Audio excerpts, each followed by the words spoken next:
Now, for lots of us, that reading sounds really, really foreign. And it's really important when we come to a reading like this from the Bible that feels as foreign as it does to us, that we take a little bit of time to get our bearings.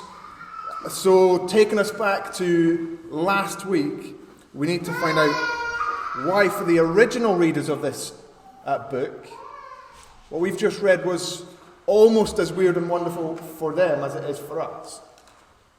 So this book was written after the end of the accounts that Chronicles contains. It was written for people living after Chronicles. They were people who had experienced what had felt like a national death in what was called the exile. Now, if you remember last week, we said destruction had come on God's people. God's people had sinned against him, turned away from him, and this empire called the Babylonians, they'd come in, they had slaughtered a bunch of people, they had taken a whole load of others away to be slaves, they had crushed their city Jerusalem, razed it to the ground, burned its gates with fire. The exile were days that these people had lived through, and they were days that were filled with weeping and mourning and fasting and hopelessness. That's what characterized these people's lives. But at the point these people are reading this book, the world order has turned. And the Babylonian Empire has been replaced by a new empire, and a new emperor has told the people, you may now go home.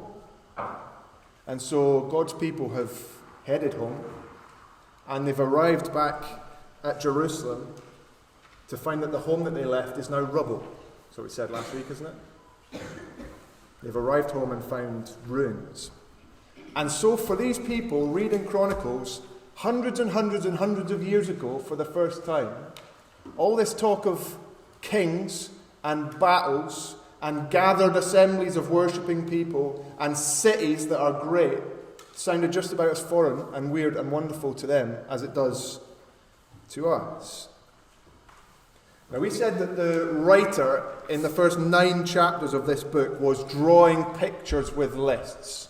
We looked at 2 pictures, a tree and an assembly. He gave us name after name after name after name. And now as we move into chapters 10 to 12, we find the chronicler holding up a mirror by telling stories. That's how we're framing it this week. He holds up a mirror by telling stories. Now, for these original readers, and for you and me, these stories sound old. They sound distant. But as he holds these stories up to us in these chapters, what the chronicler wants us to do is to see ourselves reflected in the stories.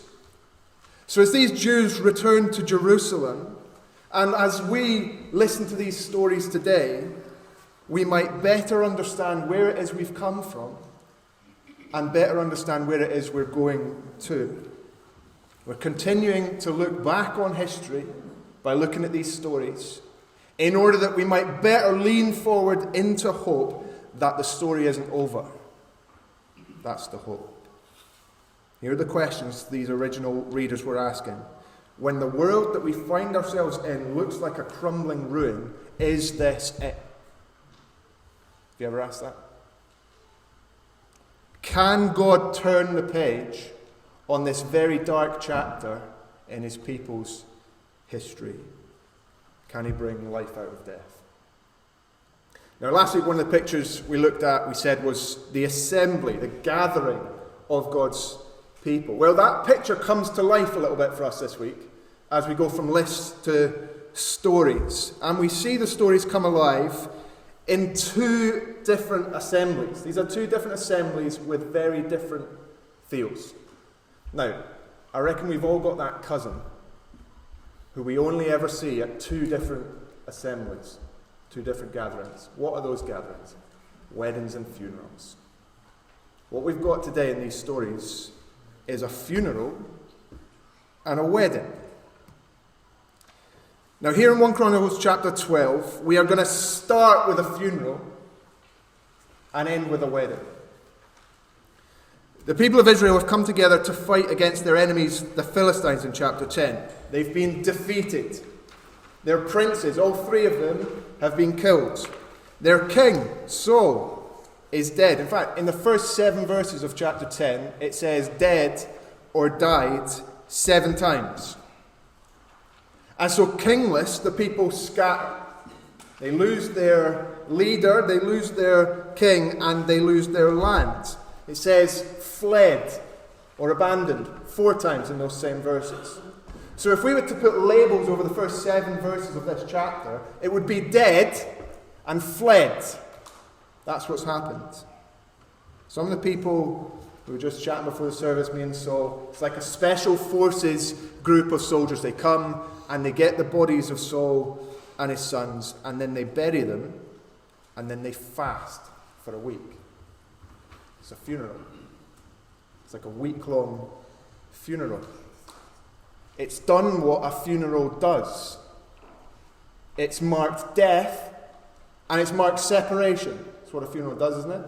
As you put that person into the ground, you go back to live your life without them. It's death and separation.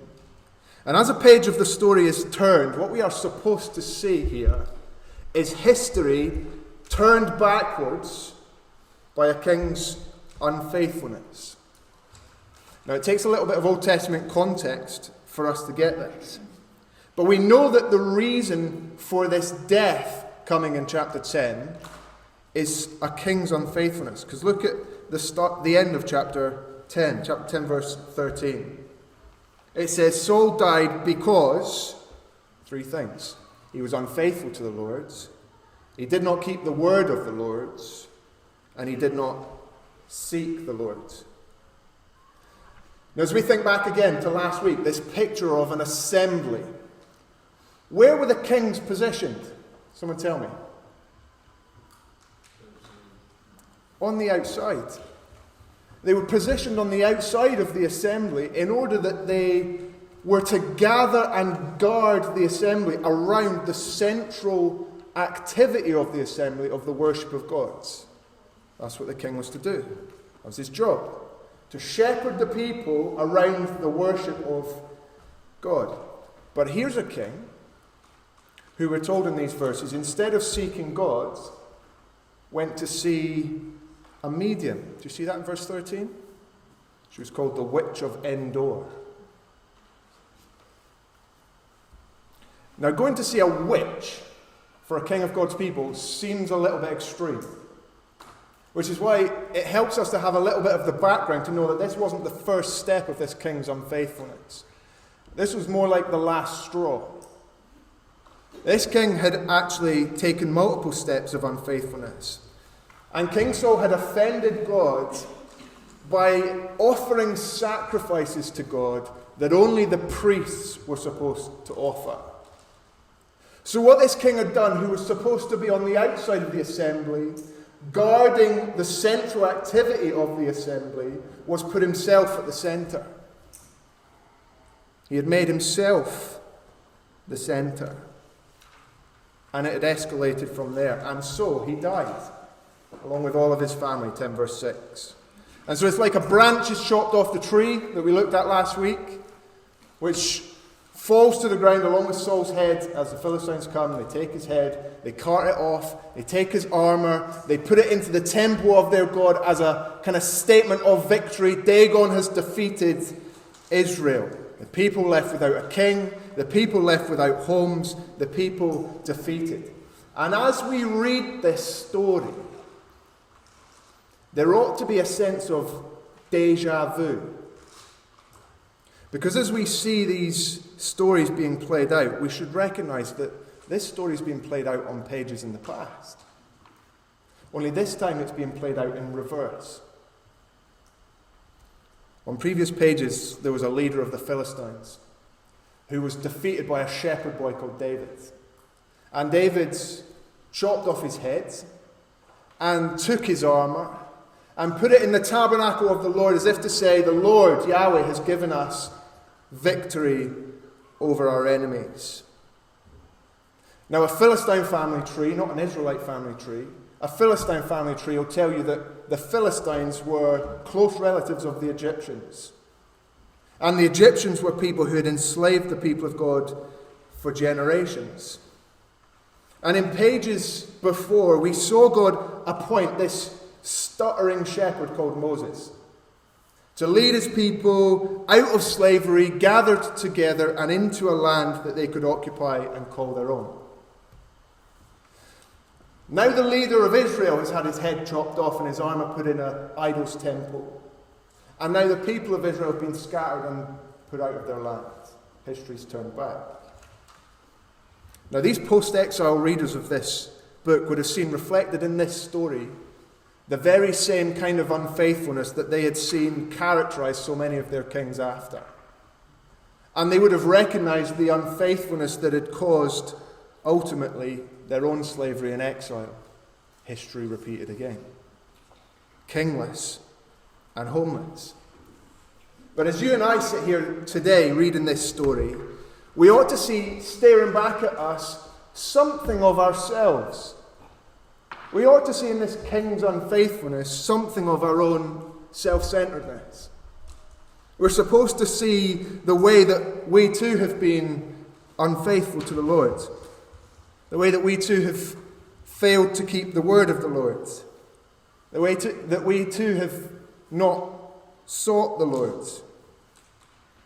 Now that characterization is descriptive of us at one point in our lives, every one of us, in our sin, separate from Christ. The title emblazoned over that chapter of our lives was Dead. That could be you today. That might be where you still are, not seeking God, instead fleeing from God. Not seeking God to be the center of your life because you want to be the center of your life.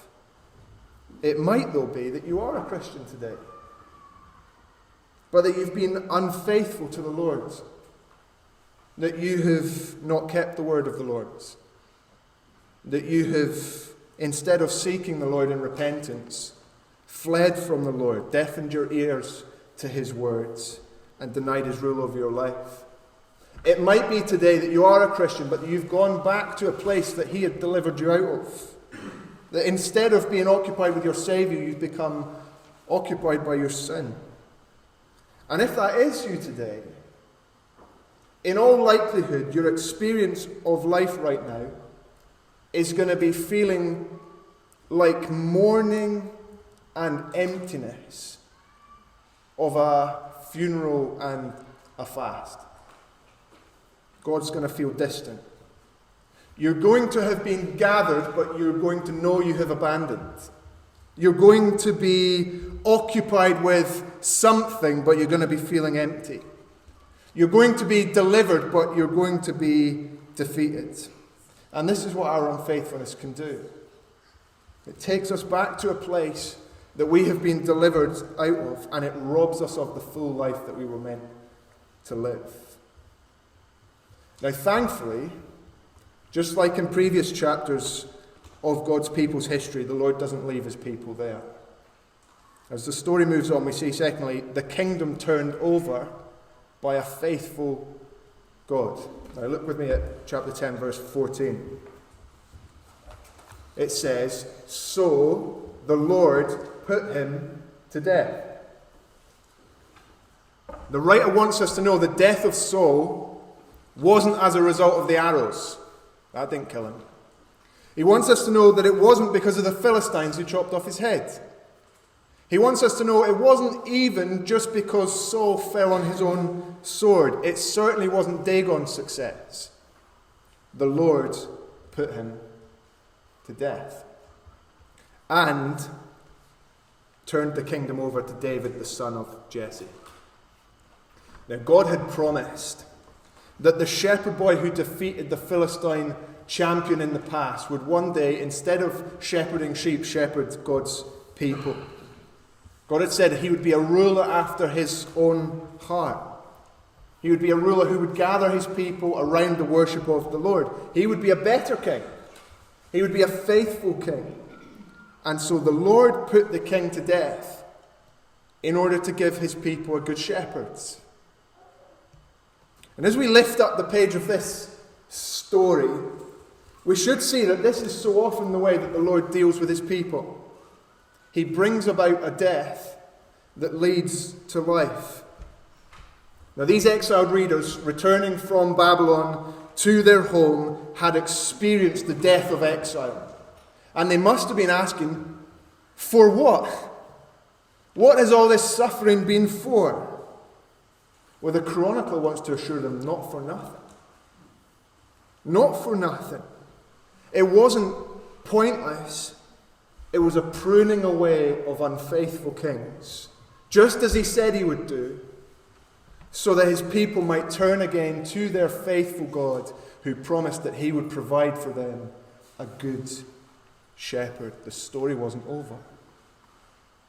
And you and I have the benefit of so many centuries that have passed since, so many more pages of this story, seeing the Lord doing just exactly this, bringing life out of death. And as we look back at this story, we ought to see flashes of another old story, when the promised king came and said, I am the good shepherd. The good shepherd lays down his life for the sheep. And as we turn another page of that story, we see the cross. And we see on the cross a sign put above his head. And we see the sign above the good shepherd's head saying, the King of the Jews.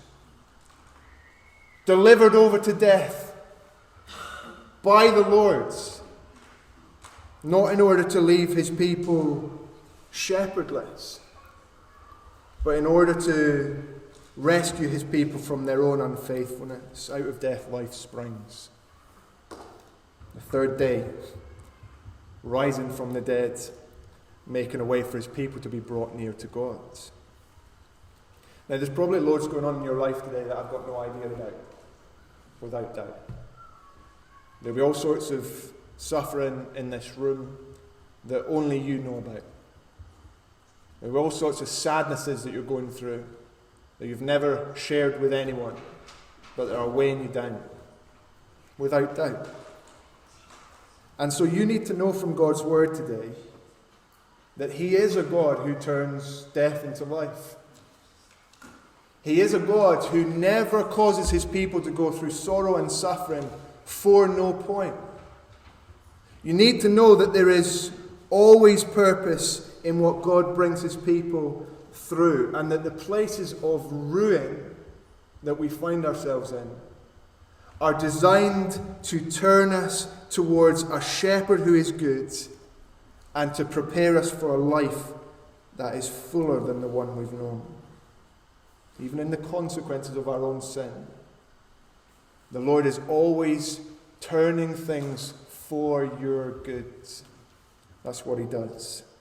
And he disciplines the child that he loves in order to lead them into life. Now, as Saul dies, the sheep are scattered. But the Lord doesn't leave them shepherdless. He turned the kingdom over to David. And the last page of this story shows that, thirdly, the people turn to a faithful shepherd. If you look at the start of chapter 11 verse 1 works as a kind of summary statement for everything that the chronicler unfolds in chapters 11 and 12. It says, all Israel came together to David. It's a repeated phrase that we see going on. All Israel, verse 10 of chapter 11. The end of verse 12. All the fighting men, all the rest of the Israelites, they were of one mind to make David king. All of the sheep that were scattered when the king was struck are gathered together around this faithful shepherd, David. Interestingly, though, the focus of these chapters isn't just on the sheep being gathered. The people we get loads of detail about in chapters 11 and 12 are the soldiers being gathered into David's army. And the chronicler kind of jumps around in time as he lists them. 11 verse 15, he says, some came down to David at the rock at the cave of Adullam. Start of chapter 12, some came to David at Ziklag when he was banished from Saul. Verse 8, some Gadites defected to David in his stronghold in the wilderness. The point is, at lots of different times, people were turning to David. People were turning away from Saul, from every tribe, and turning to David. These were people who had recognized that David was deserving of their allegiance. These were people who knew that following anyone else led inevitably to the death that we see in chapter 10. And so they come to him even when he's in the wilderness, when it looks like he's weak, when he's on the run, because they know that he's the shepherd who could lead them out of the wilderness. They come to him when he's being hunted, because they know that he's the king who could lead them to victory. And as this story gets held up for us again as a mirror, the exiles would have seen very clearly, we need a new leader. We have no king. We need someone to lead us out of the ruins that we see around us. By the time, though, that they get back from Babylon, it looks like not only the royal line of Saul has gone, but the royal line of David as well. And so the death of unfaithful kings leaves them longing for a king,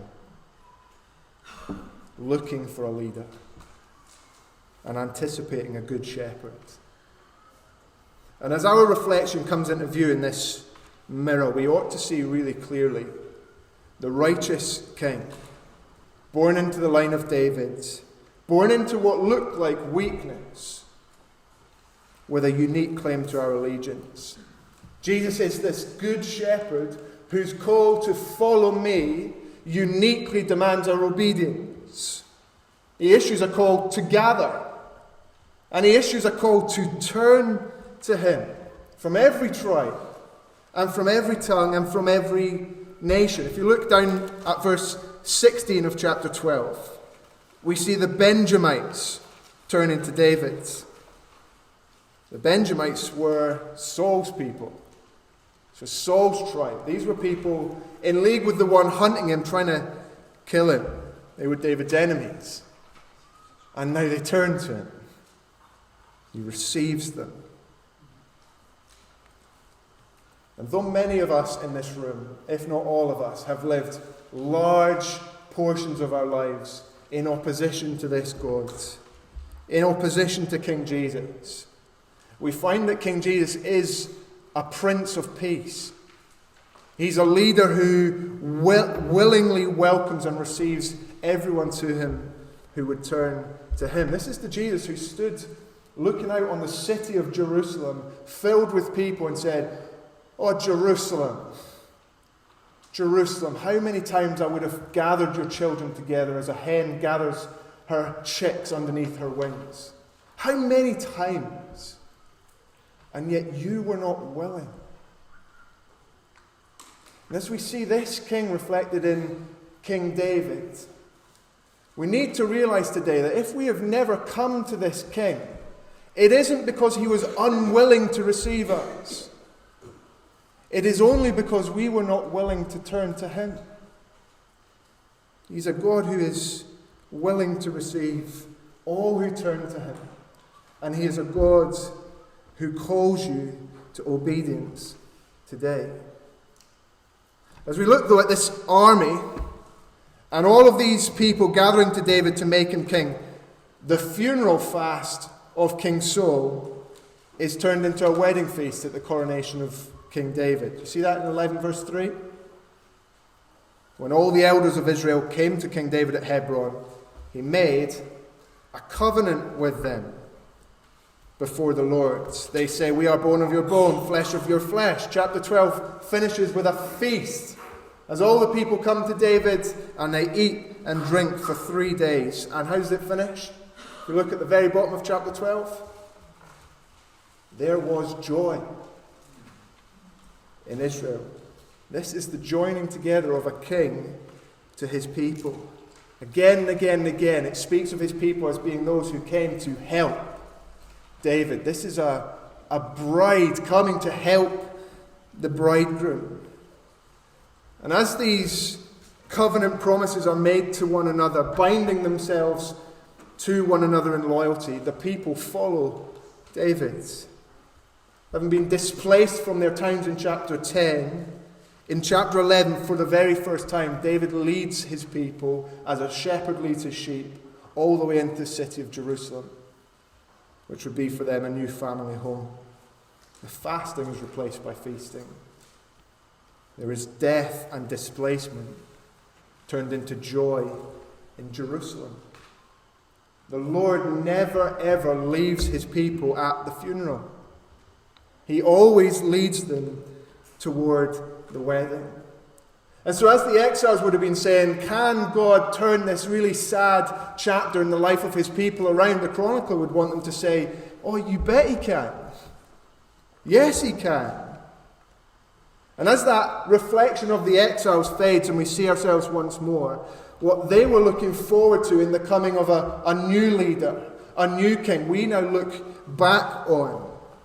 And having lived to see more pages of this story be turned, it's clear we have not yet reached the end of this story. We're not there yet.